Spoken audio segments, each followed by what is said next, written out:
Hello and welcome to episode 52 of the Arena Regulars podcast. I'm Zach. And I'm Jeff. And we're your source for weekly Drunken Magic the Gathering arena content. Yeah, basically we're just regular dudes drinking irregular beers, talking about Magic the Gathering, and in particular the online client, Magic the Gathering Arena. That's right, and we have a pregame episode for Olivia Valderan's wedding. Woo! Woohoo!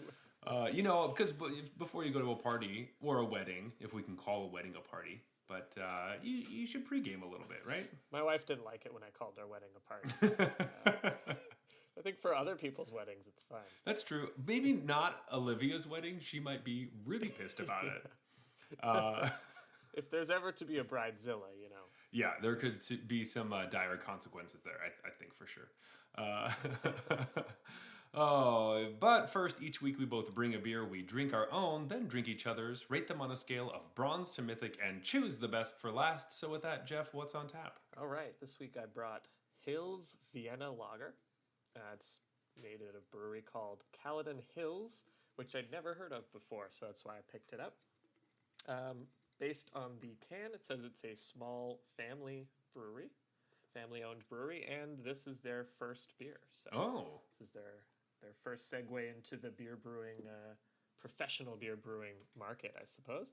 It's 5%. It's a lager. Nice. All right, that's exciting. Yay, love new breweries. That's always good.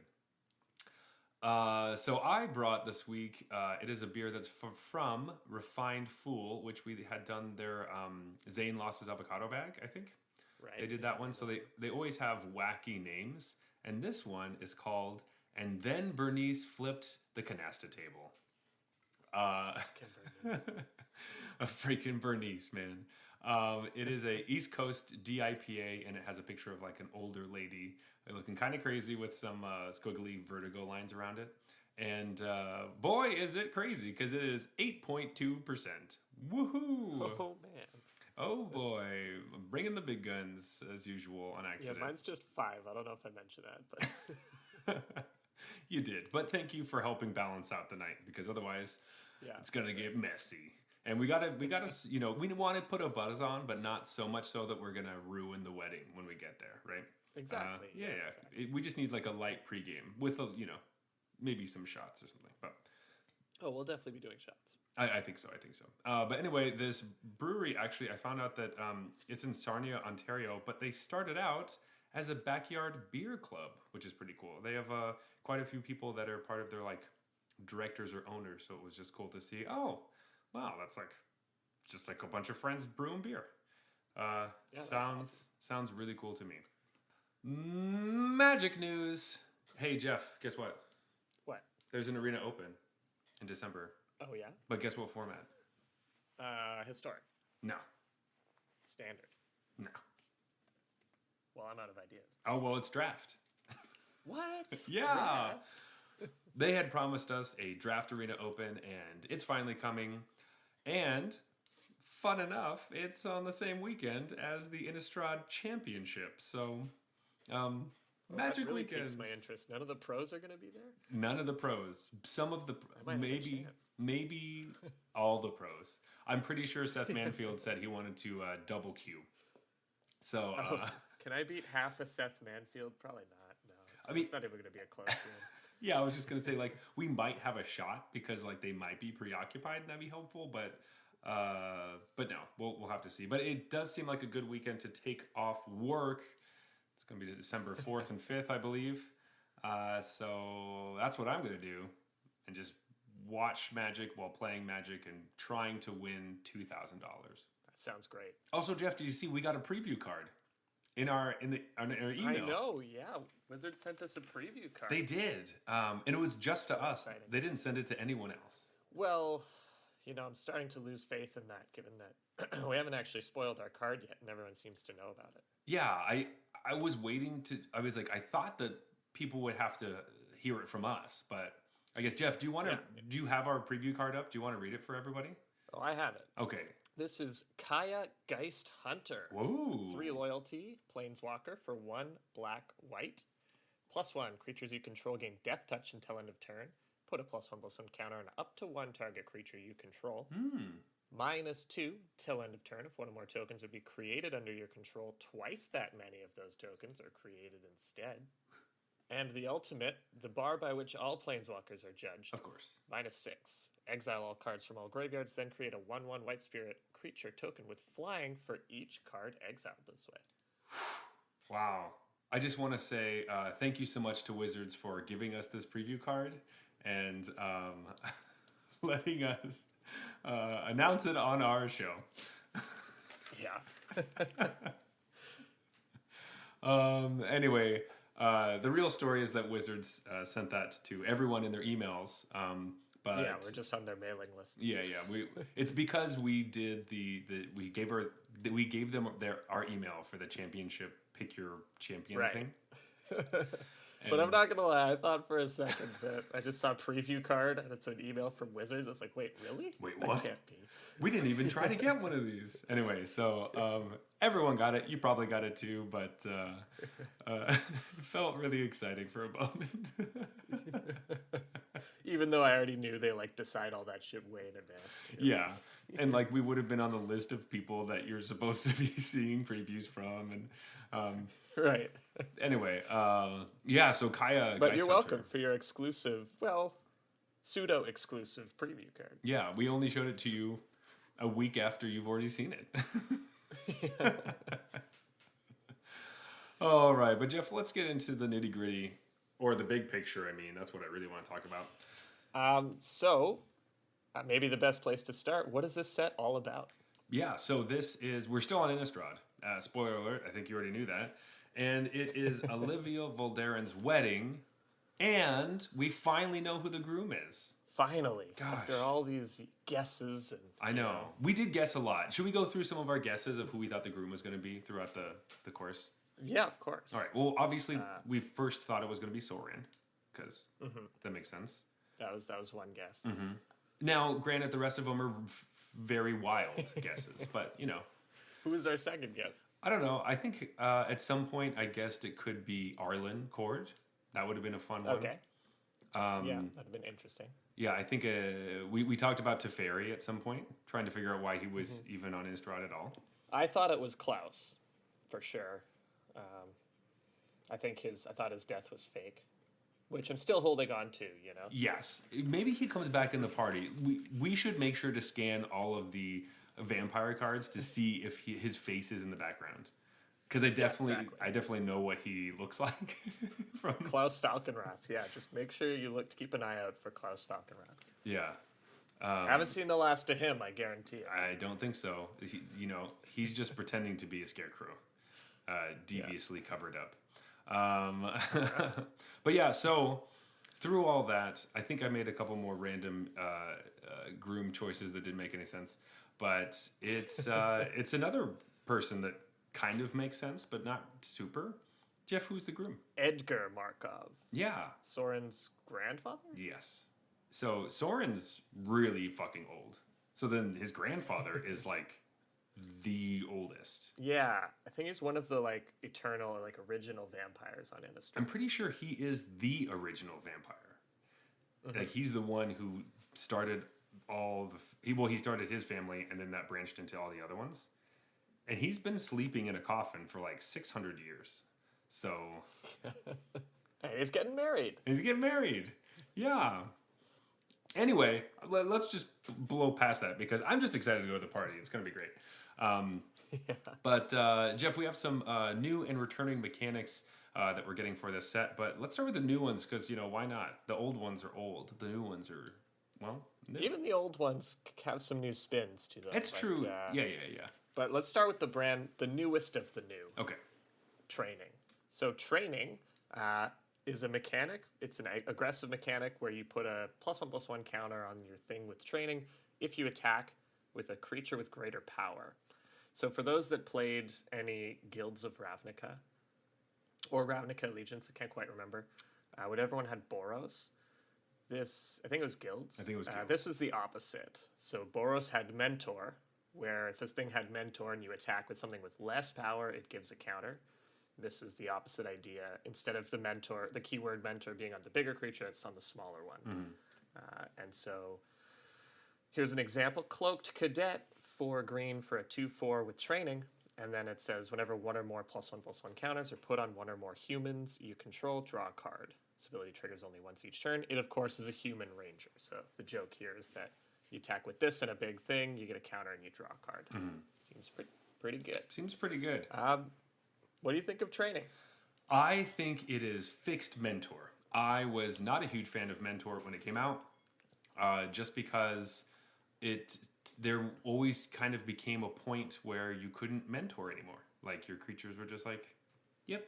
And also, like, the triggers were weird too, making sure that all of them triggered on top of each other in the right order so that you got all the +1/+1 counters you could get. Yeah, that's what I was going to ask. Do we know the timing on this thing? Like, if I attack with this and then my opponent, after this triggers, kills the bigger creature, is it like too late for them? Do I still get my counter? I don't know. It might be like a... Because I think it did attack with a creature with greater power, right? And it doesn't say it has to be like complete the combat with that. It just triggers if I attack. Yeah, so it will... You're gonna want to kill stuff pre-combat, I think. I think so too. I think that's right. And then like the counter won't double check afterwards. Right. But it will be helpful because it can just be any other creature. And I think this works better on... Obviously, there's a lot of them that were on smaller creatures. And it just seems really awesome to like turn 1, play a 1/1 or 1/2 with training. And you're like, sick. I just feel excited for this. And I think it's going to be a really good mechanic in white because we have Luminarch Aspirant, which gets to do a lot of different stuff where you're moving counters all over the place. So I have pretty high hopes for this mechanic, actually. Usually +1/+1 counters aren't my most exciting thing, but I like that. I just didn't like Mentor really that much at all, and this feels just drastically better. Yeah, it just feels a bit different too, because like with a Mentor card, you would only put it in your deck to put counters on other stuff, and sometimes you didn't have anything and whatnot. It just feels better to have something that's fully trained up. Like, oh, it got 3 counters. Oh no, I can't get any more. Like, that's great. Rather than something that has nothing left to teach. You know, like the Mentor guy that can't put counters anywhere anymore, and you're like, well, now he's useless. Yeah, that's super true. I don't know. It seems great to me, and I'm happy. I'm happy we get to have this. It feels different. Definitely feels different. Exactly. Like, if this thing gets to 4 power and I can't put counters on it, I'm already super happy with this card. So if it gets to 2 counters, I'm like, sick. This is dope. Yeah. Even just 1 counter, 3/5 drew a card. I'll take that. That's awesome. It's also fun to think about because we know that there's going to be the double feature draft set with both Innistrad sets together. Mm-hmm.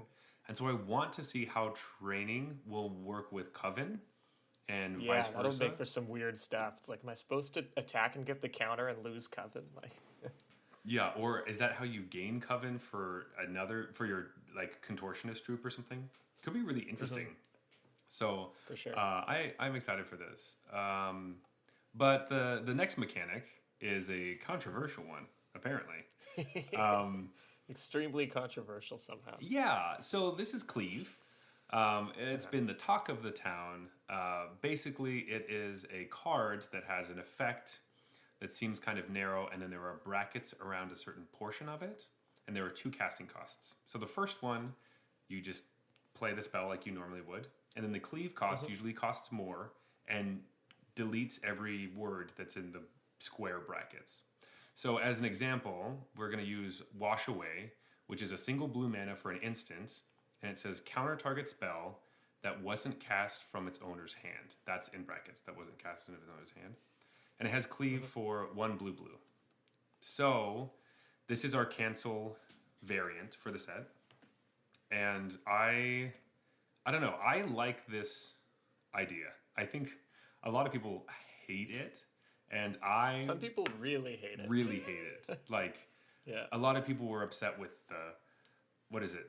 Even just like the fact it was called Cleave. They're like, it should have been called Edit or Erase or all these other random things.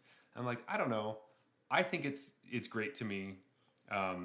It's gonna work. It's gonna look really good on Arena because they'll give you 2 choices, and you don't ever have to really worry about doing the wrong thing. But yeah, I don't know. Spells that do 2 things, and this is a cool, different way to showcase that. I like it.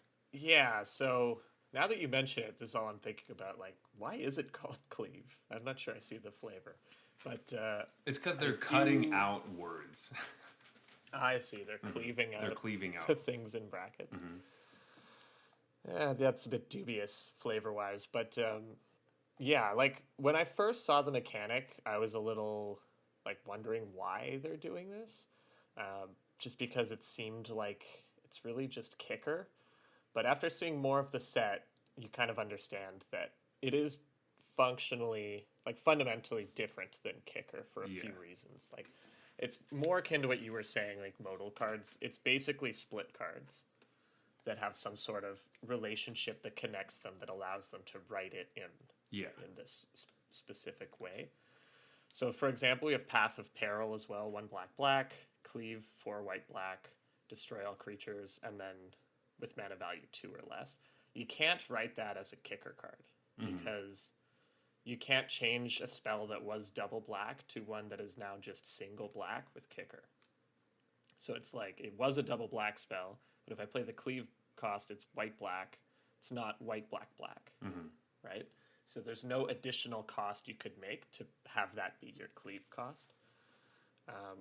So it really is a lot more like split cards. Yeah. That they've just kind of done in a sort of different way. I mean, like, yeah, it is like a syntax thing, right? So I do see the comparisons with kicker because everyone says every mechanic is kinker. Yeah. And then and the split cards make sense too because it's like 2 different spells with different casting costs and everything. But it initially makes me think of Overload, and I was surprised no one was really talking about this, just because Overload cards are the same weird syntax stuff where it's like replace a word in the sentence with a different word, which is kind of what this is like, except for it's like just cut out the words that we don't want you to use. Oh man, I can't wait for the card with cleave and overload. Right? It's so confusing. It's just like so many different modes that it's like you have to like target something. And definitely the word like target has to be in some of the brackets. So then, yeah, there has to be 2 targets, 1 in brackets, 1 not in brackets, and then depending on if you do both or not, because it also has entwine. So then, yeah. But I think they're pretty interesting. I'm excited to see them. Of course, I don't know if it's just because people aren't playing on Arena like we do, and so all these things become super easy and not confusing. So right, which is great. It's definitely a bit weird, right? It's definitely weird, but like there's weird things Magic does, and at the beginning I was like, this is hard to read, and now that I've read all of them, I'm like, it's not confusing at all. I'm like, yep. Yeah, it's pretty clear to me what both modes of the card do. You know, there's nothing where I'm like, wait, which one? What does this do? I'm confused. I don't really have that problem. So there's even some fun cards that, like, you know, the X one that I can't remember the name of, but it's like if you pay its normal cost, X is like the number of creatures you control, but the cleave cost has an X in it and takes away that rider that is the number of creatures you control. Yeah, that's Lantern Flare. I think another thing is that there's a lot of Commander players complaining that a lot of them add colors, and so you can't play them in single colored decks or whatever, blah blah blah.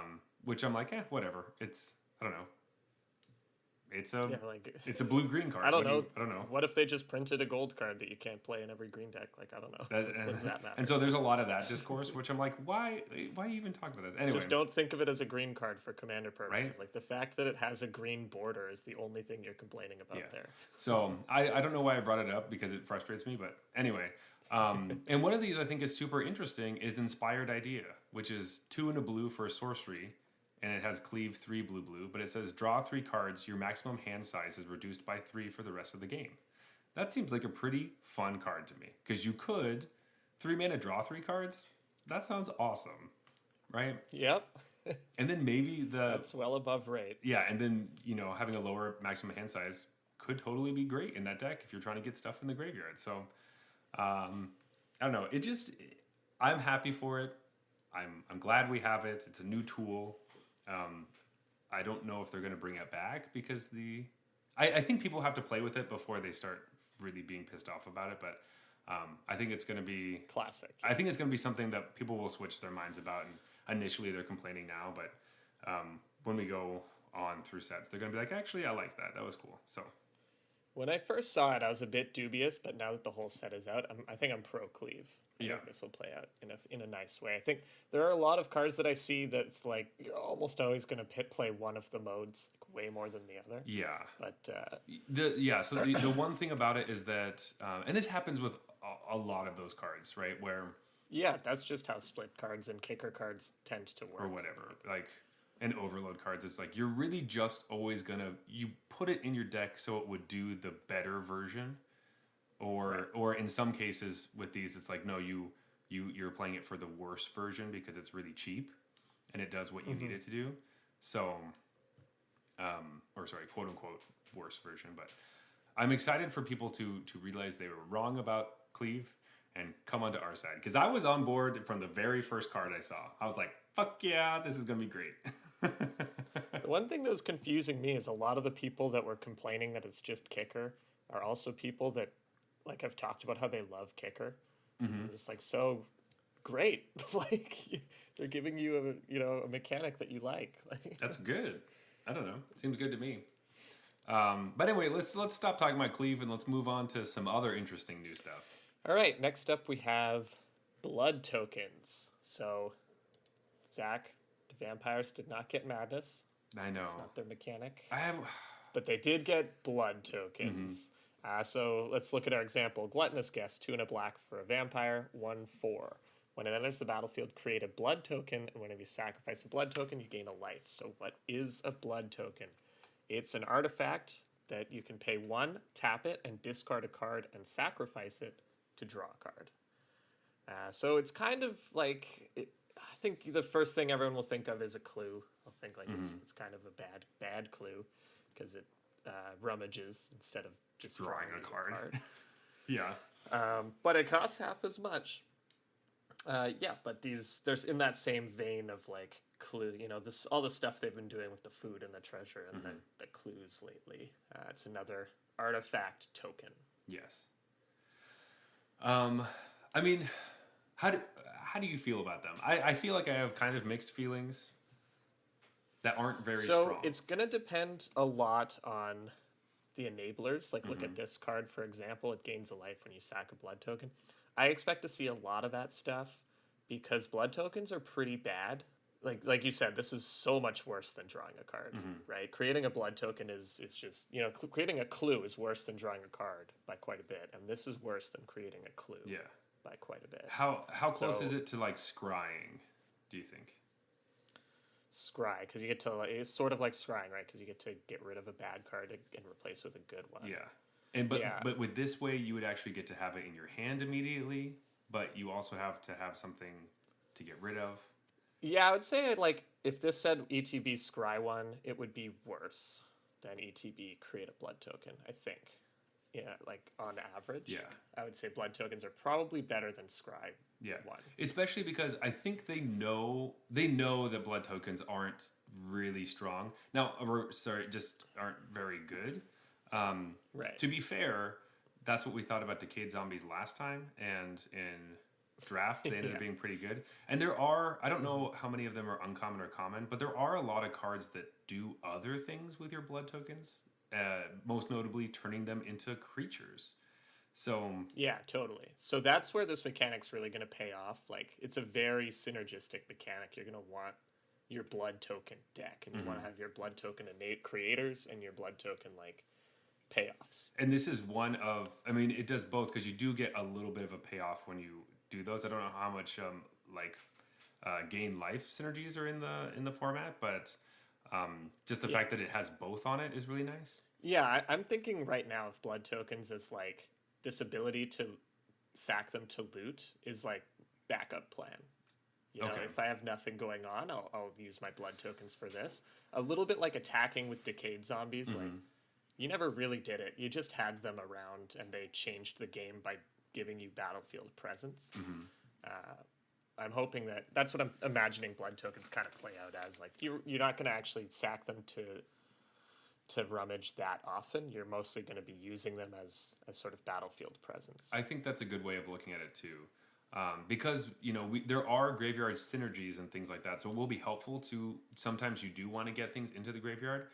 Yeah, you'll sack these more than you would randomly attack with Decayed tokens. Yeah, but it's not the same. If there was Madness in the set, they would be like, "Whoa, this is a really helpful way. This is a 1 mana discard a card, which is what you really want in Madness stuff." And because we don't have those cards, it's just not as powerful. But it is important to note, like, you will have a Blood deck. You will never have a Cleave deck. Cleave is not a deck, right? Cleave are just cards. Yeah. There's no Cleave deck unless you're exactly. just someone who's trying to piss off your opponent. So like, what the fuck is this? 5 color Cleave? What, did I just lose to 5-color Cleave? God damn. All right, taking shots. 5 color Cleave is going to be the best deck in draft. Oh, that's a shot. I'm just kidding. Holy That's cow. not it. That's not it. No, I'm not doing that.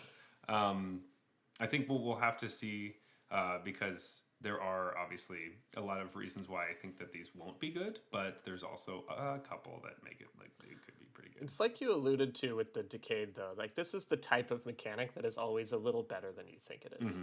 I was going in really low on Decayed last time, so I'm gonna go on pretty medium for Blood. Like, I could see it surprising us.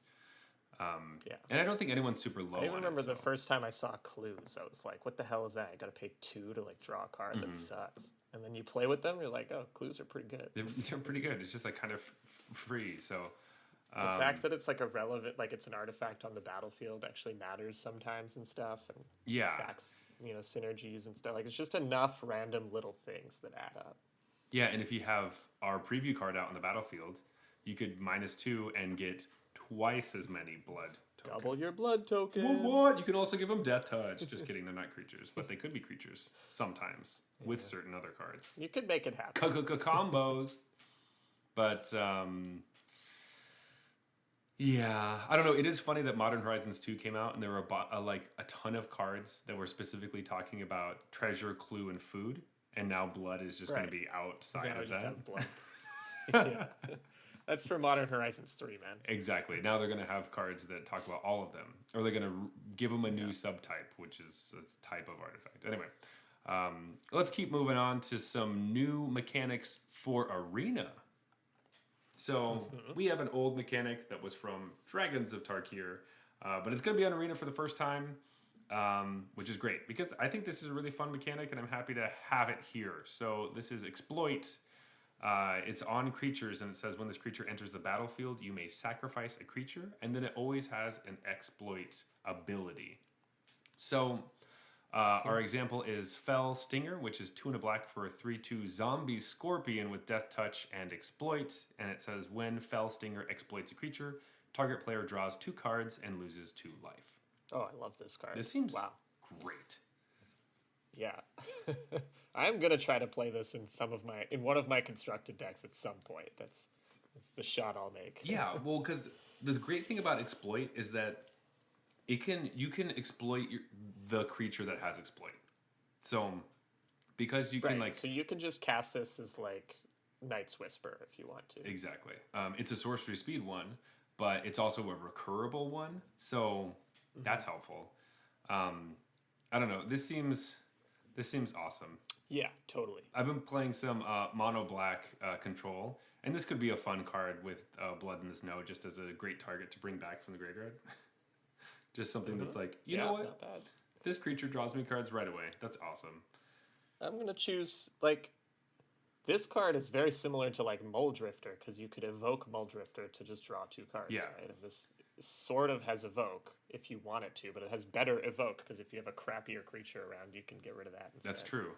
It doesn't have the same abusable ability where you can just flicker it all the time. You can, but you have to have a bunch of fodder for it. But still, I don't know. I like it. Also, it's a fucking huge scorpion. Look at this thing. It's a zombie. I was about to say, and it's a zombie scorpion, so it's instant points. Yeah, well, it goes into zombie decks, but it also killed a horse. What? Yeah, it's the same size as it's like the same size as a horse. Look at it. It's like Unless maybe that's a tiny horse or like a pony, but come on. Like, that's still a really scary scorpion. Since when did Innistrad have giant insects? I guess, whatever. You learn something new every day. That's right. Did you play any Dragons of Tarkir? I did not, but I heard that Exploit was a pretty good mechanic in it. Yeah, it was one of my favorite mechanics from that. Really? That's surprising to me. Sacrifice synergy. Yeah, but it is better than you think, because the thing that I wanted to mention is that you get like all of these things say, oh, whenever I exploit a creature, but then there are going to be some that say whenever anything exploits a creature, and that's when you really start to go off. Like, there's going to be the uncommon ones that'll say anytime you exploit a creature, I think one of them makes a 2/2 or something, and it's like, then you have one of those, and then this comes in, it sacks something, makes a 2/2, draws 2 cards. It just gets like really crazy with itself. So it does play a little bit, combo-y with you want ways to make creatures worth sacrificing, and then you want a bunch of exploit creatures. But when you get it like chaining them together, it really starts to go up. Yeah, that just seems great. I'm very. It is a lot of fun for one of the players. Yeah, exactly. So I'm excited for that. I'm excited for zombies. Should be pretty sweet. There is a lot of good zombie stuff in this set. Again, look at that. You know what's really fun with Exploit? A mechanic from the last set. Decayed zombies. Wow. Just more reasons why double feature seems like it's going to be awesome. And if it's not on Arena, I will scream. Oh, it better be on Arena. Why wouldn't it be? It has to be like a weekend thing where I get to play it all the time. Yeah. All right, so let's keep moving along. We have some returning mechanics from the last set. So not nearly as exciting, but the only reason I want to talk about a couple cards, mainly because of the name of this next one. So we have... oh, wait, this is a card for you. You read this card. I made you read this card. Okay. I was like, why is he so excited about Wolfkin Outcast? Daybound, Nightbound is the returning mechanic. So the name Zach was interested in is the front side of this card for sure. Wolfkin Outcast. 5 and a green for a 5/4. It costs 2 less to cast if you control a wolf or a werewolf. Daybound, so we'll remind you that means when you play this, it's day. If somebody passes their turn without casting any spells, it becomes night, and all Daybound cards flip to Nightbound. 2 spells makes it flip back. You all know this, but the back side of the card is a 6/5. Whenever Wedding Crasher or another wolf or werewolf you control dies, draw a card. The back side of this card is called Wedding Crasher. Wedding Crashers. Sick. Like us. Like us. We're the Wedding Crashers. So, all right, so who's Vince Vaughn and who's Owen Wilson? I'll let you pick. Now, to be fair, I don't really remember how that movie goes. I haven't seen it in a while, so I don't know if one of them gets like really screwed. I feel like some bad stuff does happen to one. They both have some bad stuff happen to them. I think in the end, good things happen in the end. But Vince Vaughn is the one who's kind of tormented the whole time and wants to leave, and Owen Wilson's the one that wants to stay to be with the girl that has a fiance already, which is Bradley Cooper. Ooh. I think I haven't. To be yeah. fair, I haven't watched this movie in a really long time, so I'm sure I know it's probably super problematic. Like, there's a bunch of things I'm sure that would be horrible. Yeah, for sure. It's gonna be one of those ones where you go back to watch it and you're like, I can't believe they got. Why did I make a joke on my podcast about this thing? But right. but yeah, I would. Maybe because I want to take the one that's not trying to sleep with the engaged girl. Is that? I was just gonna give you the one that was gonna be Vince Vaughn because I have darker hair and you have lighter hair. That's the only reason. That is damning evidence. Yeah. So there you go.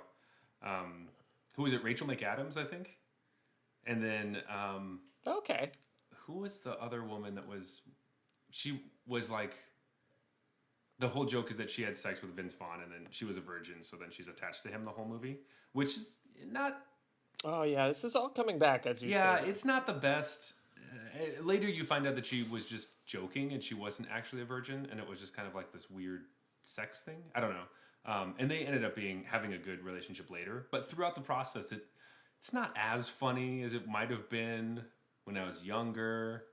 Yeah, as it kind of comes back to me, maybe that movie is not the best. But anyway, we have a magic card called Wedding Crasher, so of course we have to talk about that.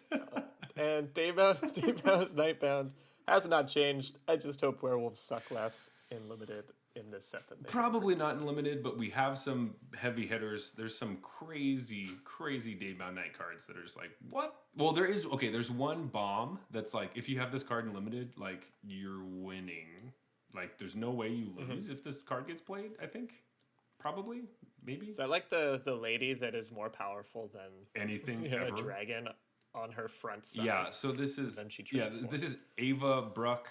Sorry, Ava Bruck Caretaker is 4 green for a 4/4 human werewolf with hexproof, and it says at the beginning of combat on your turn, put 2 +1/+1 counters on another target creature you control with Daybound. It has Daybound. Sorry. Yowza. It flips over to Hollow Henge Huntmaster. Wow, that's a mouthful. And it's a 6/6 werewolf with hexproof, and it says other permanents you control have hexproof. And it says at the beginning of combat on your turn, put 2 +1/+1 counters on each creature you control. Yeah, I'd call that a bomb. That seems like that card is the one. Hexproof too, just in case you thought you had a chance of not losing to it. They tacked on hexproof. Exactly. It's like, you know what? You'll have to have a sweeper. You know, like. I guess there is a couple like make your opponent sacrifice creature stuff, but I don't know. I don't know why they put. It's a good thing this caretaker isn't the one crashing the wedding. Yeah, if his wedding would be ruined. I guess, but like, yeah, she seems so happy. I don't know why did they put like this freaking bomb in the vampire set when we could have had this sweet bomb in the werewolf one. Like. Good question. At least it's a mythic, so you won't see it as often as you saw like Tovolar's Master. Except for you probably will just because of luck. Yeah, you'll see it on the other side of the battlefield. A lot. All right, let's just get one more before we go to a beer break. But Disturb is back, and I am so excited for this part of the mechanic. Oh my god. So of course I had to talk about it. I mean, I thought they made it worse, but all right. They probably made it worse, but it's so much more exciting to me. So I want to talk about Brian Comer. It's 1 white blue for a 1/1 spirit. Whenever Brian Comer enters the battlefield or becomes the target of an aura spell, create a 1/1 white spirit creature token with flying. And it has Disturb for 1 and a blue. White and a blue. What did I say? 1 and a blue. Oh, okay. Well, whatever. White and a blue. I heard 1. I am drinking an 8.2% beer, so I'm definitely ahead of you. And I'm drinking 5, so I'm definitely correct. All right, so I'm just happy with this because it says aura spell, and I love auras. Yeah, you're like one of those weird people who likes so this is the new thing with Disturb, is that every creature with Disturb basically has an aura spell on the other side of it that you play from your graveyard. And they all basically give the characteristics of the creature that it previously had, or the spirit, sorry. Because this is kind of like, this is after humans or creatures have died, they're spirits, and then when spirits die, they become like, they enchant stuff with their characteristics, is the idea. I think they leave behind an aura. Yeah, That exactly. makes sense. It's really cool. It's pretty sweet, and the aura basically always does what the creature did. So this is an enchantment, enchanted creature. It says whenever Brine-bound Gift enters the battlefield or enchanted creature becomes the target of an aura spell, create a 1/1 white spirit token with flying, and then it exiles, like all disturbed things do. But yeah, it's just, there are a ton of cards that do, here's a creature with lifelink, and then your creature gets lifelink, or your creature gets flying, or all these kinds of things. So I'm excited to play with that. There's a lot of it. I'm excited. It means I'll actually be casting auras in limited for the first time, possibly ever. Oh, no. There's no way. You've played Deadweight. Oh yeah, Okay. that's true. I do play those types of auras. So gotcha. You played Immolation at the beginning of Midnight Hunt. Yeah, that was a mistake. This will not be a mistake. You are going to have so much fun playing Azorius auras in Draft. Ooh. I do like how it kind of gives it like the mechanic a little more of an aggro feel to it, because before it was like very grindy, and now it's like it's still a little grindy for sure, but it like these blue-white flyers decks are just gonna stick an aura on something and beat down, and you're gonna be like, oh, man, I have like 2 turns to live. Especially this one that makes those creatures, and I also just really like how a lot of these decks, like we've said before, have the problem of or aura decks. It's like you have either the creature or you have the enchantment, and it's hard when you don't have both. And when all of your cards are basically both, you're like, sweet, yeah, right. I can attack in, and then the other big my creatures are gonna get better. So exactly, and the other big problem with auras, especially in limited, is like you just get blown out right if they kill your creature. That feels so bad. Whereas here you'll be like, well, that aura was quote unquote free card wise anyways, because either I milled it or I already got value from the front side. Especially this one that already makes another creature when it enters. So you're like, sweet. Now, I'm not saying, I mean, this could be pretty rough if you're playing against it in limited, but I don't know. I'm just happy to see it. I think it's so much better than how they've tried to do things like this in the past. This reminds me a lot of in original Theros with, what was that ability? Whatever that was called. It was the ability where like they're Bestow. That's what it was. So you like your creature is like a 1-mana 1/1 death touch or something, but then the bestow cost is like 4 and a black, and then you can enchant a creature and it gets +1/+1 in death touch. And then when the creatures die, then the aura falls off and becomes the creature that it was before, which is an interesting way of doing it. But it was so expensive to do it that you couldn't do anything. Like all those cards are so ridiculously expensive. Like it's like, yeah, this is a much cleaner way to do this sort of, to fix the like auras problem. And the flavor is so much stronger, like we were just saying. How the last set had all the creatures dying and becoming spirits, and now the spirits are dying and becoming auras. I love it. I'm excited to lose to it. I'm excited to lose with it. So,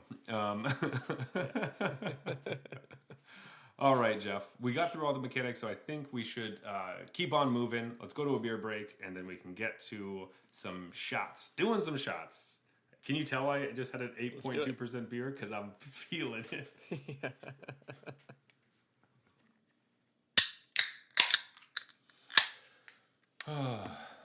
I'm ready for the chill part of the evening now, where I can have. Ooh, this color is really nice on this Vienna lager. Yeah.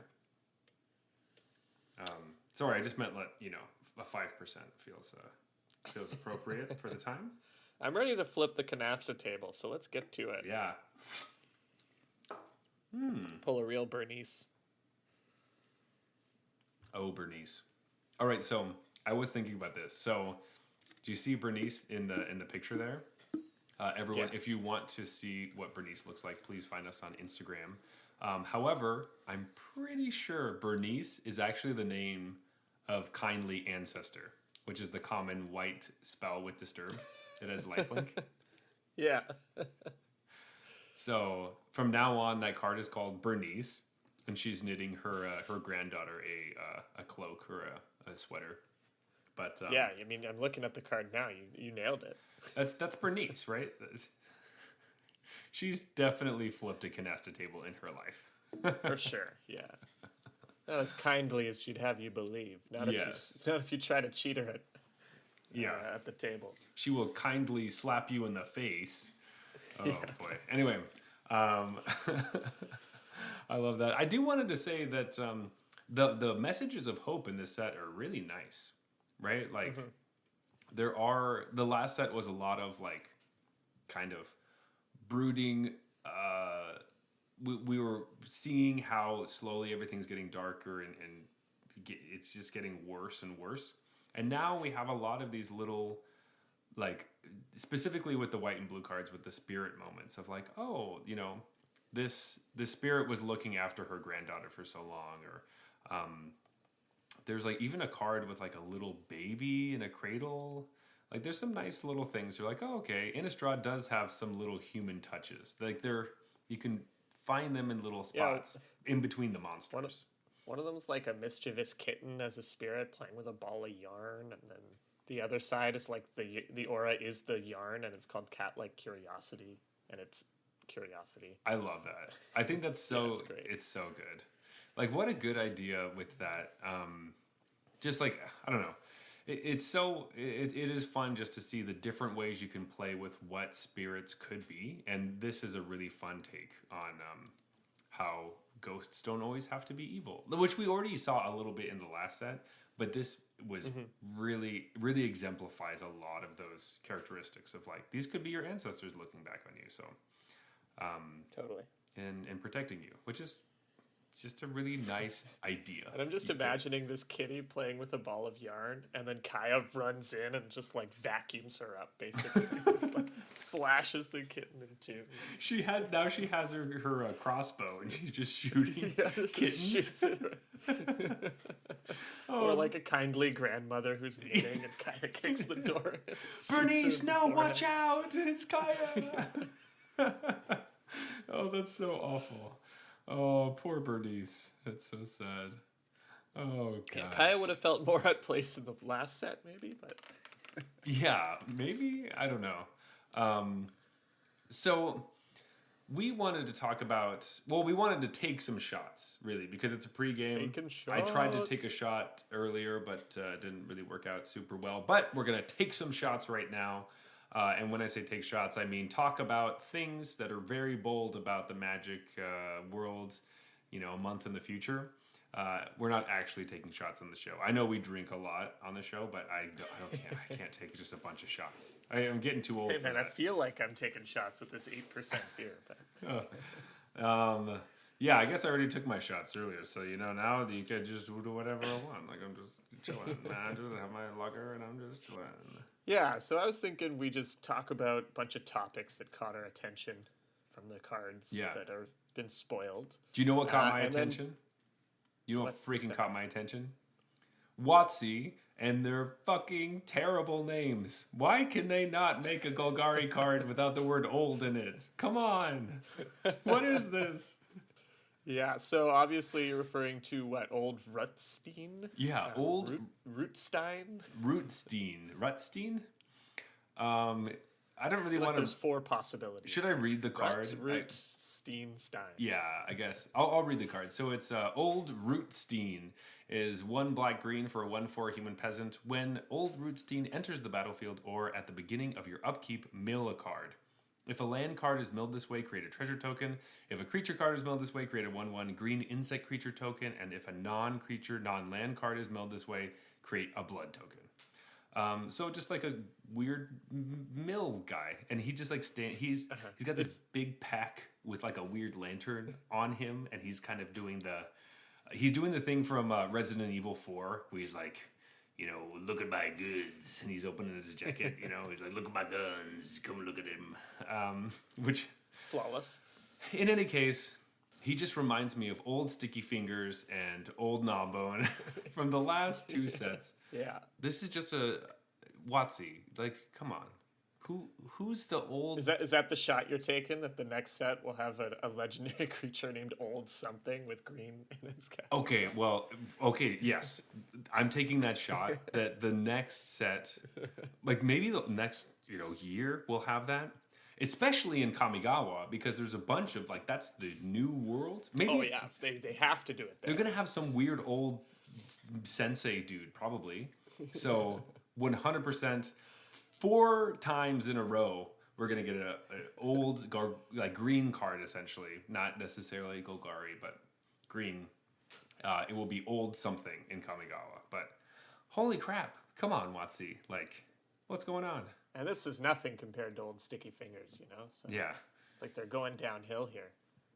Well, old Gnawbone was the peak. And then now we're going down. That's right, yeah. So... A card I never played was the peak of the old series. Funnily enough, Old Rutstein or Rootstein is like the tamest name of them all. Because Old Gnawbone sounds kind of dirty, and old sticky fingers is really gross. So like definitely disgusting. so like at least old Rutstein is like kind of creepy, but like Yeah. maybe he gnaws on bones and has sticky fingers. Fuck, that's so gross. I'm sorry. Oh man, they better make some sort of way to combo these guys all together. At least Play old tribal. yeah, that 100%. Okay, next year you're gonna be able to play old tribal in Commander. You're gonna like. I'm sure there is enough. You would be able to find it. There must be like a 5-color Commander that's like old somebody, and then every card in the deck has old in it. Yeah. Even like a bunch of cards have mold, so you could say old is in that card. I like it. There you go. Yeah, creeping mold, done. Old. What about something like Secura Tribe Elder? Oh, because he's old? Okay, that's good. That's a commander card. There we go. All right, we're cooking with gas. Now we're cooking with gas. I like that. Anyway, that's my shot. You're going to be able to play an old commander deck, old themed commander deck by next year. All right, so while we're talking about cards that caught our eyes and maybe even peeved us off a little bit, the next one up for me. Well, maybe before I tell you what card it is, I need to take you back in time. Okay. To X number of years ago, when Shadows over Innistrad was the standard, the most recent standard legal set. All right, I remember. It was like 2013, something like that. Yeah, that sounds about right. Actually, it might have been later than that because I think I was in Toronto at the time. But Okay. anyways, I've only been here like 6 years. 2015, something like that. Anyway, Yeah, that sounds right. One of my favorite cards, and I built a whole slew of completely nonsense standard decks around this card, but my favorite card probably in the whole set was Crawling Sensation. Okay, so this was a enchantment that whenever you milled over a land for the first time in a turn, or I guess whenever a land goes to your graveyard from anywhere, it could be from your hand or from the battlefield or from your library, you would create a 1/1 green insect creature token. And at the start of your turn, you milled yourself for 2 or 3, I forget. So I loved this card. I built all these ridiculous decks that had like Evolving Wilds and like Deserts, Gitrog Monster to, get this whole thing fueling going. Filled it with Aftermath cards so that I could mill myself and cast them from the graveyard, and Ramunap Excavator to play lands from my graveyard and stuff. And, I did okay with it. Like I kept taking it to PTQs, and my greatest strength was that nobody had any idea what I was doing. they're like, what the fuck is this deck? Like, what is that? And they'd be like, oh, you missed a trigger. I'm like, no, Crawling Sensation only triggers on the first time it happens in a turn. They're like, oh, why are you playing that? But No, it's worse than you think. yeah, it's not as good as you think it is. I would be busted, bro. I'd have like 3 more insects. So when I'm going through this set, I see Crawling Infestation, and I'm like, oh, here we go. And I thought it was just like fixed Crawling Sensation, because Crawling Sensation was just worded differently than this. It was like, instead of just saying this ability triggers only once each turn or whatever, it was like for the first time in the turn or something. Like, it was worded oddly, so I was like, oh, they just fixed it, and I get my card back. And then I realized that this says only during your turn, and also it's about milling creature cards and not lands. So then I got really depressed. And I hate this card. Yeah, so But I thought do you want to it was cool, and it is not. do you want to read Crawling Infestation so everyone knows why they should be upset by this? Okay, so it's 2 and a green for an enchantment. At the beginning of your upkeep, you may mill 2 cards. Whenever 1 or more creature cards are put into your graveyard from anywhere during your turn, create a 1/1 green insect creature token. This ability triggers only once each turn. Oof. Yuck. I don't Come on, man. I can't even, like, block and get a token. Yeah. I guess this is going to be pretty strong in the limited, maybe. I don't know. Probably not. But this just can't be... No. It just can't sniff constructed play because they put too many riders on it. That's the classic thing. This card looks not good. I am not interested in it in the slightest. But I was really excited by this card for a brief moment, and then I reread it and saw creature and during your turn and like all this. It only mills 2, and I was just like, all right, never mind. Yeah. But on the other side, to make up for it, they gave me mulch, which is one of my other favorite cards Oh yeah. ever. And so we have mulch back, and that card is awesome. So I'm definitely going to be playing some mulch decks. So mulch, for those who've never played with this absolute banger and classic card. Sorcery, 1 and a green. Reveal the top 4 cards of your library. Put all land cards revealed this way into your hand and the rest into your graveyard. All lands, all of them. This card is dope. And the art is pretty sick too. It's nice to have a new art for mulch. So.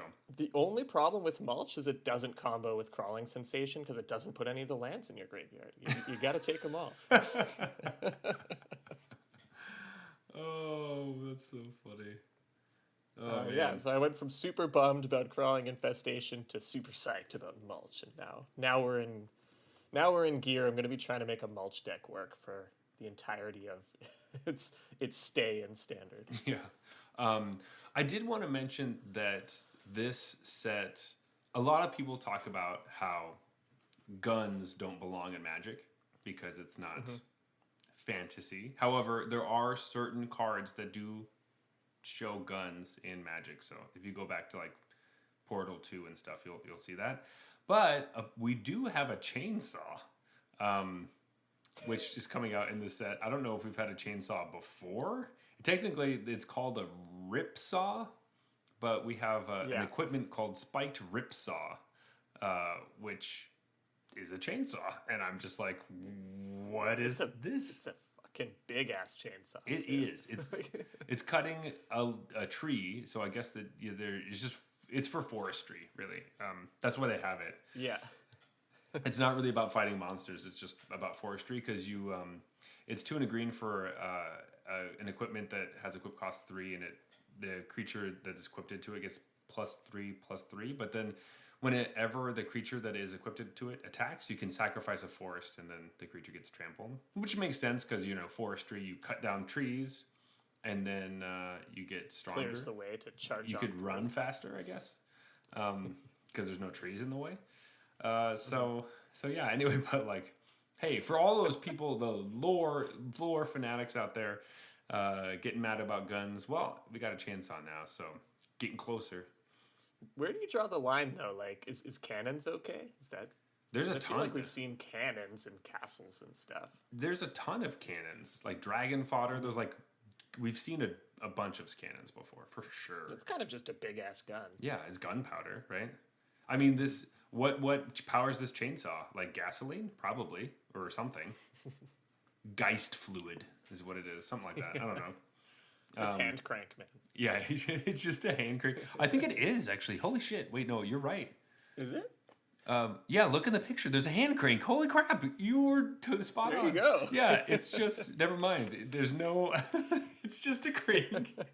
They're just cranking this chainsaw. Wow. That was a poor design. That's the worst chainsaw ever. Okay, never mind. Maybe this is not really a chainsaw. It's just a weird thing. We got Jesper Icing is the one that drew this, so we got to ask him. Hey, is this just a hand cranked chainsaw? It's a hand crank. It'd be so hard to like wield it and also turn your other hand to like... Because I think both of them move. So like, how do you hold it up? Like, It's not meant for 2 armed people. Maybe there's like a hard. Yeah, maybe it's for a 3-handed person, or like. There's like a Goro could do this. Oh fuck, Goro! That's what we need. Secret Layer Goro art on the ripsaw. And please give us a reprint of Spiked Ripsaw. I need a reprint of Spiked Ripsaw already. I just saw it, but I need a new art. Oh my god! Maybe we'll just get an altar of that one and put it on stuff. Which reminds me, we forgot to talk about during a gluttonous guest why we wanted to talk about that card that makes blood specifically. But I mean, obviously, gluttonous guest is Jeff and I. That's yeah. We're the gluttonous guests at the party. Yeah. Sure. So gluttonous. That's the person who just shows up to the wedding, barely knows anybody, but drinks all of the blood. Yeah. That's yeah. Wedding. That's our us. plan. Like we're not going to crash the wedding to sleep with people. We're going there to drink all the free booze. Like that's the Yeah, why. of course. Yeah, we are not interested in anything else but all the booze at the wedding. So we are the gluttonous guests. Oh my. But now we have to turn to something a little sadder. Okay. And this Okay. is quite a contentious issue, but it needs to be addressed. All right, let's do it. It's time. I'm gonna read for you Odric Blood Cursed. Okay. So everyone knows Odric, of course. Absolute legend. I knew him as Audric, but for sure, yeah. Yeah, well, he's going to be called Odric for the remainder of this reading. And Odric is 1 red white for a legendary creature vampire soldier. Do you remember him being a vampire? Definitely wasn't a vampire before. Vampire. I mean, he's a 3/3. When Odric Blood Cursed enters the battlefield, create X blood tokens, where X is a number of abilities from among Flying, First Strike, Double Strike, Death Touch, Haste, Hexproof, Indestructible, Lifelink, Menace, Reach, Trample, and Vigilance. Found among creatures you control, count each ability only once. What's the deal with this card? So this solid body, 3 mana, 3/3, and that's it. That's what it does. So people fucking hate this card. I couldn't believe what was happening in Twitter and just Reddit and stuff. And it's just like I couldn't actually find previews because there were too many threads of people complaining about Odric. So I felt like I just needed to bring it up, get to the bottom of it. Why do people hate this card so much?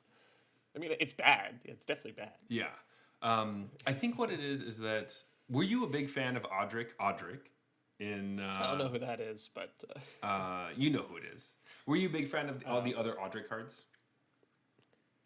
Big fan, no. I kind of remember they all had this similar thing where they cared about how many keywords you had. And I don't remember any of them being good, but I guess maybe they're good in Commander. Kind of. One of them gives it so that it's keyword soup, so if any of your creatures have an ability that is one of those, it gives it to every other creature you have during your combat. That's the one I remember. It's like... Is that the original? I don't think so. I think it's the second one. I actually can't remember. But they both do similar things like that. So this one makes sense flavorfully with that stuff. And he also didn't have abilities before, right? I'm pretty sure he didn't have, did he have... Wait, actually, we should know this. Does he have First Strike originally? Or some ability? One of the reasons people are frustrated with him is that he doesn't even make a blood token when he enters no matter what. Do you know what I mean? Because he doesn't have an ability on him.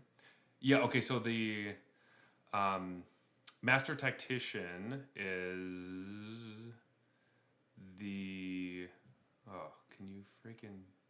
So the one I remember... So Master Tactician was from a core set or something. M13. I remember the one from Shadows over Innistrad.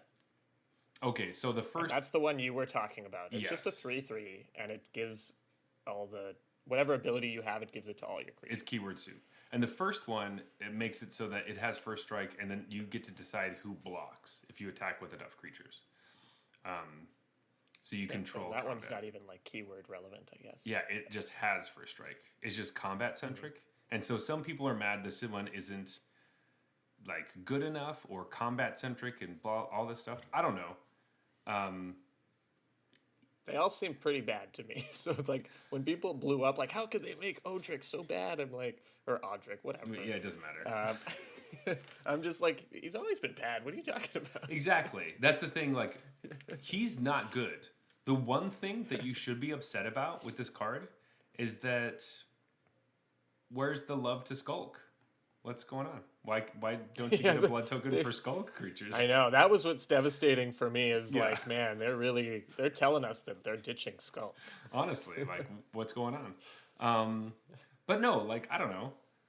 I think it's cool that they took an old character and made him a vampire. I know that this was one of Maro's teaser things, and everyone thought it was going to be Thalia. But it's Audric, which is great. And I'm glad if they did this to Thalia, if they took a Thalia and made her Imagine this card was just called Thalia Blood Curse, then people would have a right to be pissed. Because they'd be like, what the fuck is this? Has nothing to do. This fucking sucks, We're really, if it was Thalia, it would probably be like maybe it would be like a 3/1 that says whenever your opponent casts a non-creature spell, you get a blood token. But I don't know. Anyway, I'm not trying to make up cards, but in any case, I did want to talk about Audric with this. I mean, the card aside, a lot of people are frustrated. I feel very blah about it because I also have I have similar feelings to you. Another Like, card in the long line of bad Audric cards. Okay. The other one, like maybe the middle one's the best one, or the most fun, but for the most part, I'm like, whatever. Lore wise, shot time. About to take a shot. So, okay. Audric gets turned into a vampire by, I'm assuming, Olivia Voldaren, because he's been fighting these zombies for a long time. Eventually, she's like, you know what? I want you on my side because I don't have to deal with your fucking righteous shit. There are two paths this could go. Some people are saying that he's like a half vampire and that he's like Blade and he's going to kill the vampires. So he is vampire, but he's still fighting the vampires. Gotcha. I don't think that's very compelling. I'm not interested in that storyline very much. I am much more interested in a new evil Audric that we have similar ties with Sorin and Avacyn, and he has to be killed by Thalia in this set. That's what I want. I am taking a shot saying that Thalia will kill Audric. Maybe not in this set, but she's going to kill Audric. I'm looking forward to our Drunken Vorthos episode then to find out if you're right about that. Because that's my shot. You heard it here, folks. Thalia kills Audric. It happens.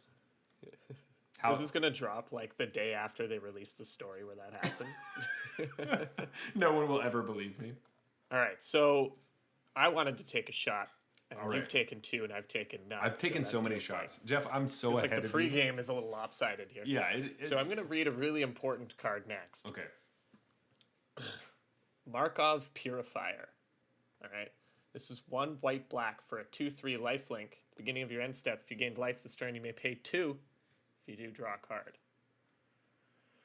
Can you guess why I'm reading this one? No. Yeah, you're like, no, what the fuck? All right, here's my shot. You ready for it? Okay. Black-white will be the best color pair in draft. Okay. All right. I like that shot. Yeah. Let's get behind it now, folks. Okay, so... All right, black-white being the best? Yeah. Okay. Do you have reasons? Because I'm interested in reasons. I do. Okay. So, I think a lot of the mechanics themselves tend to push you towards aggression a little bit. So I think the new aura approach to the disturb mechanic makes it a little more aggressive. It wants to kill you in the air pretty quickly with flyers by attaching auras to them. Obviously, Daybound, Nightbound, and Training are both pretty aggressive mechanics. Blood tokens are a bit more grindy, but I think they're going to be used as like ways to finish the game. So you get in with your early vampires and then somehow like use your blood tokens to push in the last bunch of damage. Exploit is grindy, but and Cleave is like, it depends on the card. It's not inherently one or the other, really. So to me, that just seems like it's going to be a fairly fast format, and I think just having all of these cards that incidentally gain you life as part of your game plan is going to be very powerful. People never fail to underestimate gaining life when it's tacked on to something. Yeah. Incidental life gain. Yeah. So I'm calling it now. This looks like an aggressive format where you're going to want the life gain deck if you can get it. I could see that. Plus the removal is best in those two colors. That's true. That is very true. All right. We'll have to see what goes on. I don't know if I'm like completely on board yet. But I am interested to see. Oh, it's a shot, right? Oh, for sure. Yeah, it was definitely out there, which I liked. I have another. I'm taking so many. I don't know how many shots you're gonna take in this pregame, but this is my third and final shot. I'm taking my third shot. Okay. maybe my fourth. I mean, I took another shot earlier. I can't even remember all the shots I take at this point. yeah, classic. I've Pregame. taken so many shots. But here we go. You've taken so many, you can't even remember how Odric is pronounced. Yeah, Odric is just. Anyway, okay, here we go. Azorius Auras will be part of the meta in Standard. Holy shit. I'm not gonna say that it's top tier because it's not. It's not a tier 1 deck for sure. But I think it's gonna make enough of an impact that it will be part of the meta that you have to think about because it may rise up. Mm-hmm. That's what I think. Cool.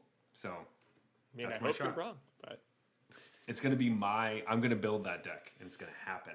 yeah, make it happen. I mean, you do have that like blue creature that sort of does it, right? So it sort of does the thing. It does the thing. It's called Storm Chaser Drake. Okay, it's 1 and a blue for a 2/1 Drake with flying, and whenever Storm Chaser Drake becomes the target of a spell you control, you get to draw a card. This is going to be the linchpin of the deck, and I hope no one remembers that you can. It just has 1 toughness. That's what I hope no one remembers that. Spike Field Hazard. It's not great that the best deck has already a way to kill it. So, but any deck that has Wash Away, I think will be interesting. I'm taking more shots. Am I taking another shot? Just kidding. I'm not gonna take another one. I just wanted to talk about this. Is Wash Away gonna be like who hates blue more than blue? It feels like blue hates blue the most. Do you know what I mean? Like Wash Away is another blue card that hates blue cards. Mostly, right? Like, so Wash Away is what we read it earlier, Yeah. but if you don't remember, it counters a spell that wasn't cast from its owner's hand for 1, or just counters a spell for 1 blue. Yeah, which like in my mind, this kind of it reminds me of the one from Eldraine that only costs 1 if it's targeting a blue spell, and it makes them pay 3 more. Right. I don't remember the name of that card, but Mystical Dispute. Mystical Dispute. Ugh.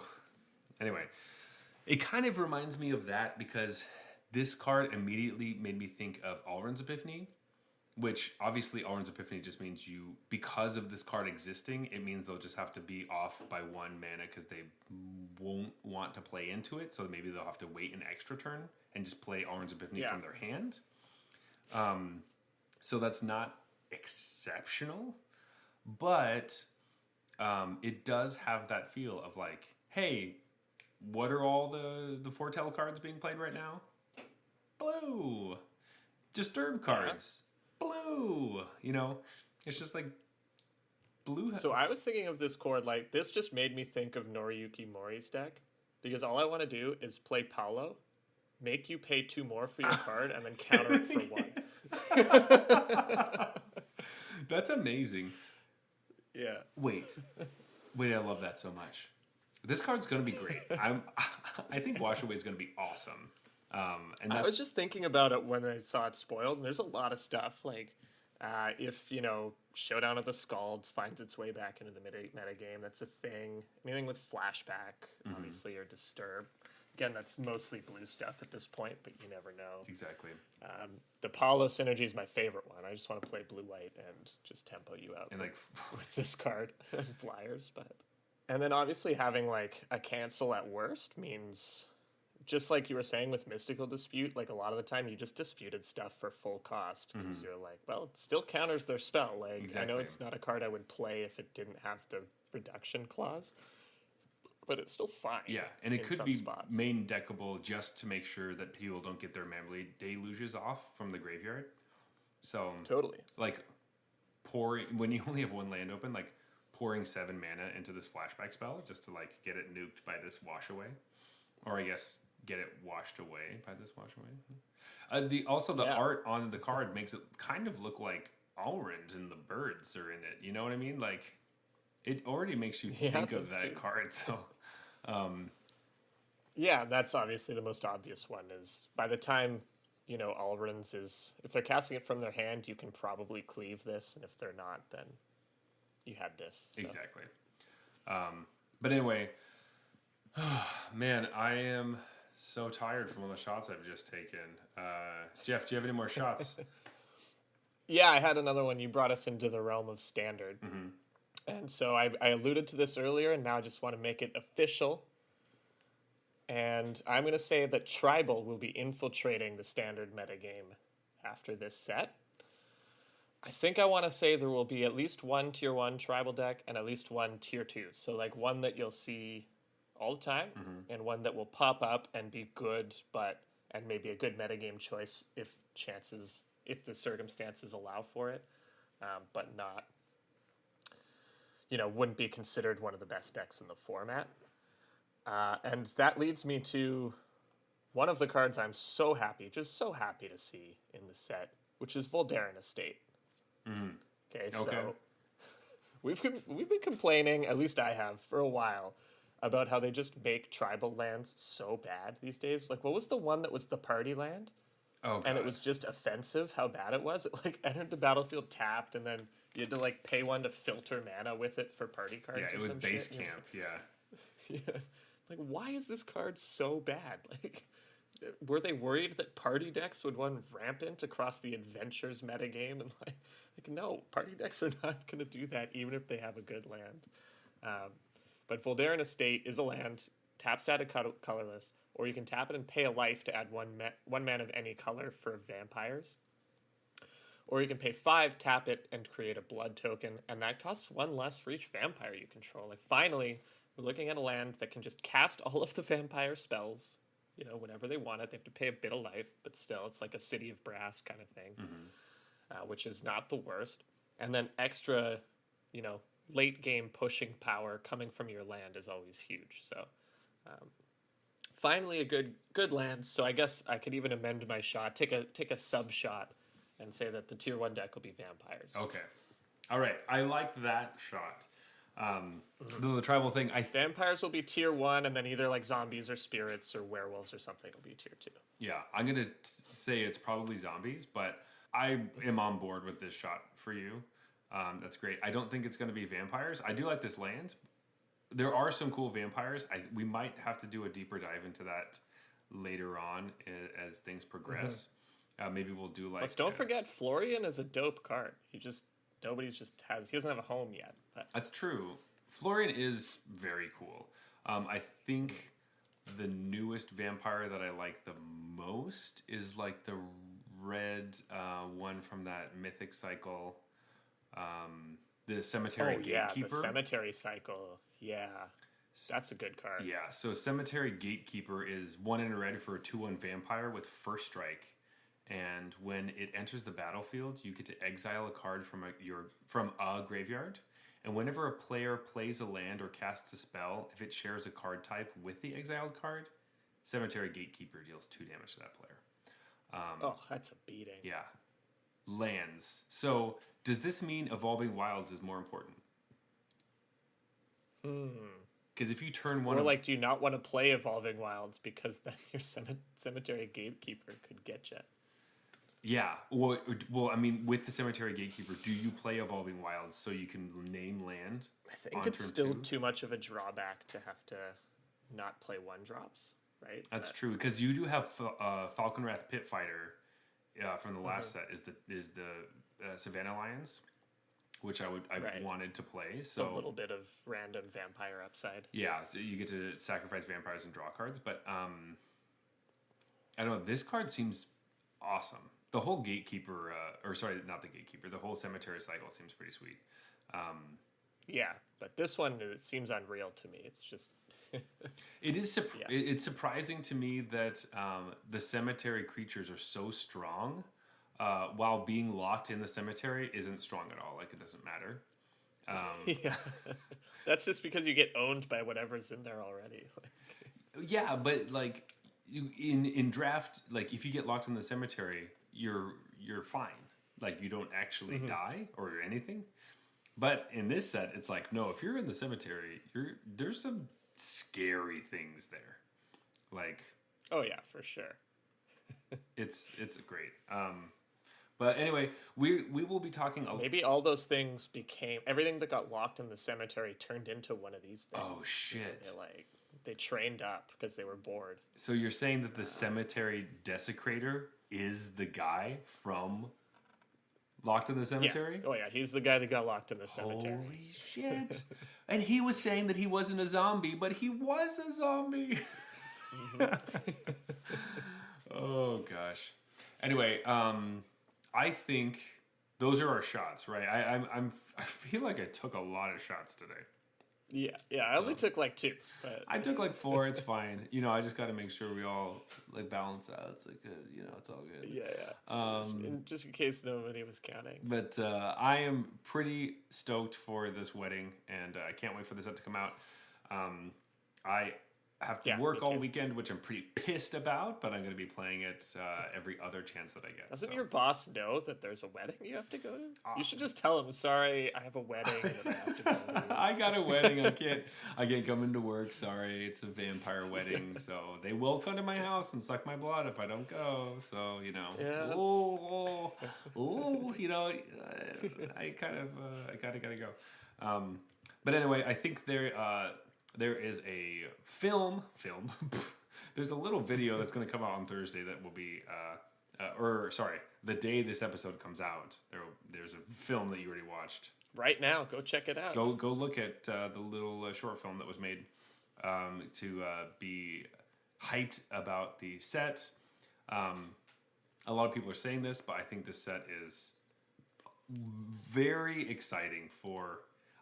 compared to what we've seen the last couple sets, this one has my blood pumping a lot more than the other ones. Yeah, this set looks great. Get it? Because I got it. Okay, I just want to make sure. Yeah, I just tried to move right on. You gotta give me something, man. Come on. Yeah, this set looks great though. I'm super excited. Hopefully, the limited format plays out well with black-white being the best deck in the format, and then we'll be golden. Just wait. It's going to be werewolves in the vampire set. Just wait. You know what? I'd be okay with that. Werewolves got shafted so bad last set. They deserve a little love. Can they at least be... Maybe that's another one. You know, werewolves will be playable. Okay. I mean, that's a long shot. But... That's pretty bad. But, all right. Yeah. With that, Jeff, I think we're ready for last call. Let's wrap this up. Yeah. Wrap it up. Wrap it up. Wrap it up. All right. Jeff, it's that time. Are you ready for the big reveal? Wait. Now I'm ready. Okay, all right. Here we go. 3, 2, 1. Hey! Bernice, who flipped the canasta table. I was hoping mine would be better so that, you know, we wouldn't have to do 2 8%ers. But, I feel like I was going to 100% pick the 8%er just because, you know, it's a pregame. That's true. But like, I was kind of thinking there's going to be booze at the wedding, you know? Like, so that's where you're wrong. We want to make sure we can get as much of our free booze as possible. Yes, I think, but the fact that we're going to the vampire wedding, there's going to be a lot of blood. So we'll be drinking a lot of blood. We'll get our iron up, right? That'll be nice. But maybe not as much booze as we wanted. I was thinking about that. Oh, come on. I'm sure, you know, Olivia's invited a lot of non-vampire folk to her wedding, and she knows that they'll want some booze. Did she, though? I don't think she did. Yeah, she invited everyone. She stormed in, stole their Moonsilver key, almost killed their witch. No, they did kill the witch. And then it was like, hey, everyone come to my wedding. So, I feel like that was an earnest invite. I don't think that was an invite. I thought she was just saying that she was going to her... She was like, oh, I have so much planning to do to go to my wedding. I thought she was just kind of rubbing it in their faces. Anyway, I don't really remember. All I know is Catilda is 100% dead because she's a spirit in this new set. But before we get into the beers, Jeff, do we have one more shot that we're taking? Not really a shot we're taking. It's what we're planning on. Are we really planning to do this? I'm going to do it. We have decided over the beer break yes. that if our shots actually come true, we will take shots for each shot that comes true. when they happen. We're not going to do them if we were wrong, because, I mean, that would just be too many shots. Yeah, no, exactly. Yeah, and it would all towards me because I took way too many shots. You take a shot if you're right. The moment that you're right, too, right? Right. And that'll incentivize us to try to make correct predictions as well. Exactly, because obviously, if you don't know anything about us, we want the booze. It's not a punishment. Yeah. Like when we play beer pong, it's frustrating when you don't have an opponent that's good because you don't get to drink any beer. It's really irritating.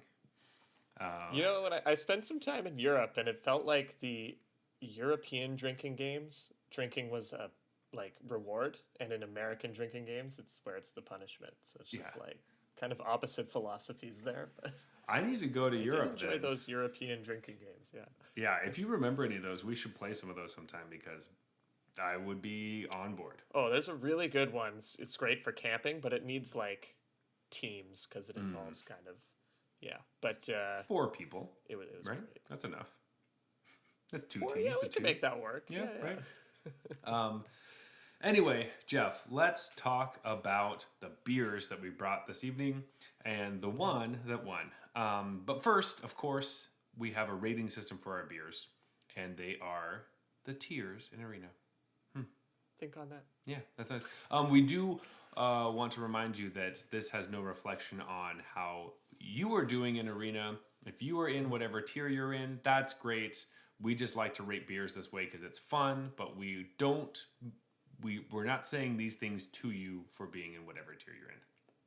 Correct. With that being said, bronze beers are trash. They're horrible. You hate them. You want them out of your life immediately. And we haven't ever rated a beer bronze on the show. So I know, we got to get some bronzes in here. do we though? Just to show that they exist.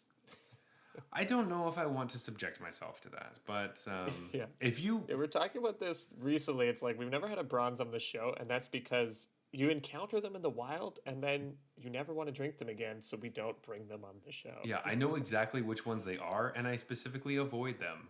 So... Right.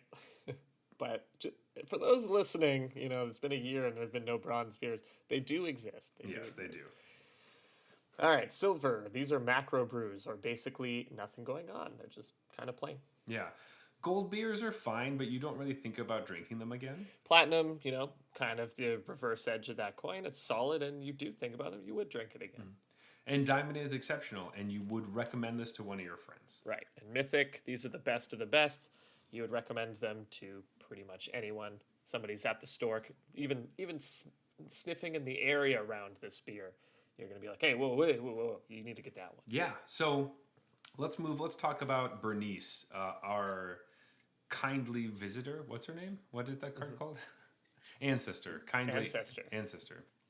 So she is a feisty old lady, and she flips the canasta table. Part of the reason why I picked this beer was because my mom, her family's game is canasta. So I learned how to play canasta. I've played it for my whole life.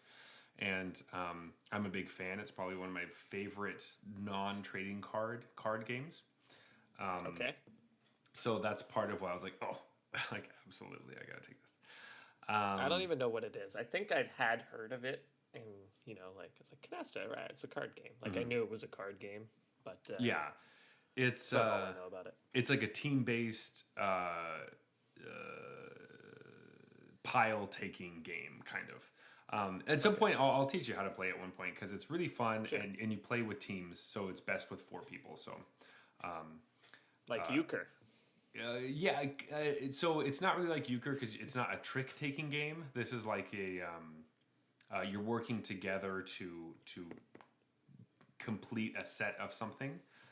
So it takes a little bit longer than euchre does, but it is a blast. We're not talking about canasta though. I just want you to know that canasta is my favorite card game. We're actually starting a canasta podcast. We really want to start drumming up some attention. Yeah, it's called the Canasta Regulars, and we play canasta regularly. Anyway, so Bernice, this is just fun with that. I liked there's a tale on the side, which is kind of explaining why she is flipping the table, which I thought was kind of funny. Overall, the taste of the beer, Jeff, what did you think about it? I liked this beer. I thought it was pretty good. You can definitely taste the Citra hops. That's what kind of comes out to me. Citra always kind of stands out to me amongst other hops, though. And yeah, it's definitely an East Coast double IPA as advertised. It tastes good.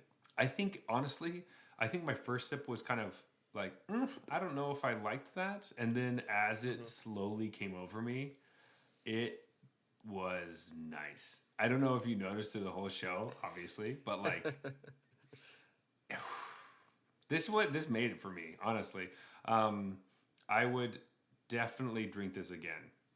I believe I just found out it's a limited time only, so I didn't know this going into it, but maybe I have to go snag up a few 6-packs of this so I have some, because I was pleasantly surprised.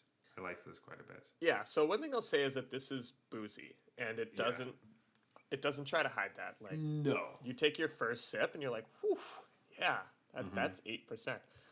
I definitely don't mind that. Like, sometimes the alternative of you get these beers that are 8.5%, and you take a sip and it tastes like candy or something. You're like, whoa, like, this is gonna be dangerous because I'm gonna finish this too fast. I'm gonna have another one, and then so on. And I actually like just don't mind it if it tastes, a big beer tastes a little boozy. I think that's totally fine. So that probably reflects what you're describing, where the first sip is like, and then after you've kind of, your palate's opened up to it, you're just like, oh no, actually this is really good. Yeah. And I definitely had a similar experience, but I was walked up to it because I had the lager to start. Yeah, and I had nothing beforehand, so it was just like, bam! Right. And I had a bunch of different hop flavors in my mouth, but no, I think I like this better than the other stuff I've had from Refined Fool. So if this is a new, I was a fan of their the Zane avocado bag, right? Like that was the champagne yeast one, and it really got that champagne quality from it, which I thought was cool. Yeah. So these folks over in where are they at? Sarnia, Ontario. They seem great. Yeah, it's where Steven Stamkos is from. For anyone following their fantasy hockey right now. Oh, okay. I am not. Sorry, I don't know who that is. Though my fantasy hockey team is doing. You probably haven't played against him yet, then, because he Gotcha. really fucking lit me up in week 1. Oh, okay. But anyway, fantasy hockey aside, as that's not what we talk about most of the time, I'm happy with this. Jeff, where do you put this? All right, so for me, this was a classic border case. Yeah. I have it between platinum and diamond, actually. Yes, that's the border I'm at as well. I'm just going to put this in diamond, though. Okay. I agree. Yeah. I love the name. I love the face on the can. It drew me in immediately, and the beer is so solid, and I would be like, hey, that's a funny can, but it's really good, though. Like, totally. And the fact that I was thinking, oh, if this is limited release, I want to get more, that says a lot. So I never want to hold on to beers. You know what I mean? Like, it's always like, oh, well, I could, but like, I rarely want to hold something for a special occasion. And this might be the one where, like, I sent a picture of this to my mom and my dad, just because Canasta is a game in our family. They wouldn't enjoy this, and they don't drink this, but... yeah, like, this is something my mom might be okay with it. It would be a bit strong for her. I don't think my dad would like this beer. But. Yeah. All right, Diamond for Bernice. Love it. You're giving me life. Link as my kindly ancestor, Bernice. I love it. All right, let's move on to the beer you brought, the Vienna Lager. So... Hills Vienna Lager. It's a well-made lager. It came out like it's a beautiful color. It's kind of like darker than I thought. Thought it was gonna be a bit more like like golden, I guess, and it came out kind of like a darker, like dark golden, like brownish tint to it, which was really cool. It tasted fine, but at the end of the day, I mean, there just wasn't that much there, really. That's really interesting, because I feel differently. I was very surprised by this. I don't know if it's because I was like already 8% deep, but when I tasted this, I was ready for like a strict downgrade from Bernice. And I was surprised that the body of this was strong. Like it held up. The nutty and honey notes that it's saying that it has came through, and the color was beautiful, and it definitely was bigger than I thought. I thought it would just kind of feel like a little thin and kind of weak. But of Vienna lagers, I've tried a couple different ones. This one was probably my favorite that I've had of Vienna lagers. So I was pleasantly surprised by that. I don't know how many Vienna lagers I've tried, to be honest. Like, lagers in general is a style where the sub-styles, I can claim almost no like understanding really of them because I try so few lagers. I think Ace Hill had a Vienna lager, and there are a couple other people that I've tried some of theirs, and I've always been like, I don't know, I don't really like it. But like the nutty notes have a hint of like the brown ales that I like, or the ambers. So it felt like a amber light, you know? I guess I was like comparing it to that, like a brown ale or an amber ale, and then I'm just like, it just feels flat to me. Because it reference point. Exactly. No, I see what you're saying, where it isn't up to the standards of the brown ales and the ambers that we love. But for a lager that I would normally not go for, I liked this. I just think it's pretty solid. Like, I would say platinum for this guy. Good job. Okay, I was going to give it gold. Okay. Because like fine, but probably won't drink it again kind of matches exactly how I felt. That's true. I think I see it higher, where I might I would probably pick this up before any other of these. And like if I had somebody that likes lagers that might not be in the other game, I might be able to convince them to try one of these. Okay, that'd be. But at the same time, I am drinking this through 8% goggles, so it could be completely different on another day. So that does, obviously we drink beers at the different times of the episode. So yeah, I mean, I definitely liked it, and if Caledon Hills will do an ale, at some point, I'll be right on trying that. Yeah, that'll be something I'll feel more comfortable actually measuring how good a brewery they are by. That's true. Yeah. But great. So anyway, great beers tonight. We're flipping tables. We're pre-gaming. We're getting ready for the wedding.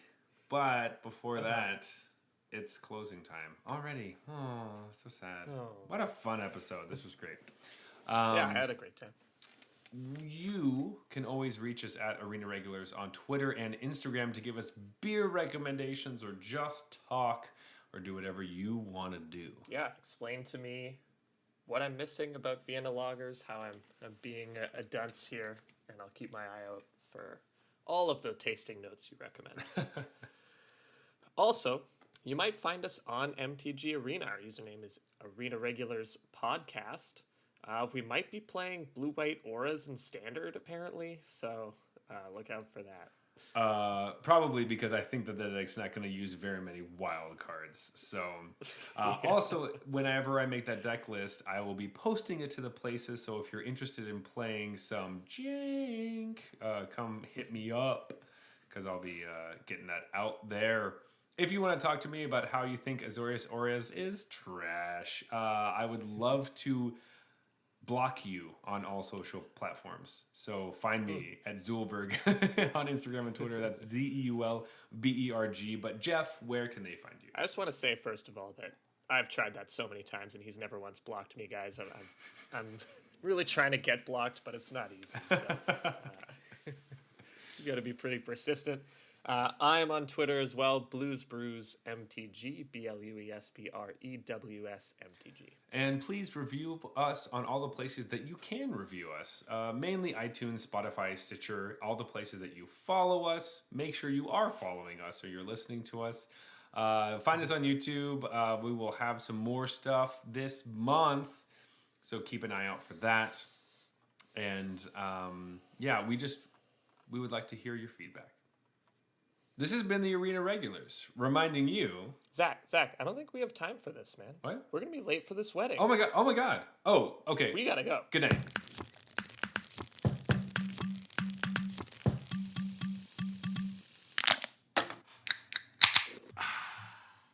That's fine.